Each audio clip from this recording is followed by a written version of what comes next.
അവരുടെ connected load 1000 മെഗാവാട്ടിൻ്റെ 2000 kilo വാട്ടായി ഉയർത്തിയിട്ടുണ്ട്. അപ്പോൾ അവർക്ക് വലിയ പ്രശ്നം വരില്ല.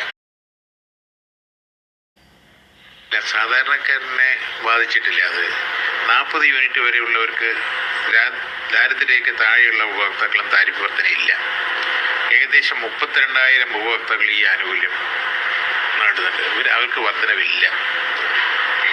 പിന്നെ ദാരിദ്ര്യരേഖയ്ക്ക് മുകളിലുള്ളവർക്ക് അംഗവൈകല്യം ബാധിച്ചവർ, ക്യാൻസർ രോഗികൾ, ഇങ്ങനെയുള്ളവർക്കൊന്നും വർധനവില്ല.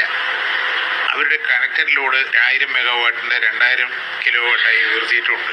അപ്പോൾ അവർക്ക് വലിയ പ്രശ്നം വരില്ല. ഒരു സെക്കൻഡ് കറണ്ട് പോയാൽ എല്ലാവരും കൂടി ബഹളം ഉണ്ടാക്കുമല്ലോ. കഴിഞ്ഞ പ്രാവശ്യം 60% വെള്ളത്തിൻ്റെ ഷോർട്ടേജ് ഉണ്ടായിരുന്നു. മഴ ഇപ്രാവശ്യം ഷോർട്ടേജ് ഇല്ലാത്ത രീതിയിലാണ് പോകുന്നത്. അതുകൊണ്ട് വലിയ ചിലവ് വരില്ല എന്നാണ് പ്രതീക്ഷ. വലിയ വില കൊടുത്തിട്ടല്ലേ ഇതൊക്കെ മേടിക്കുന്നത്.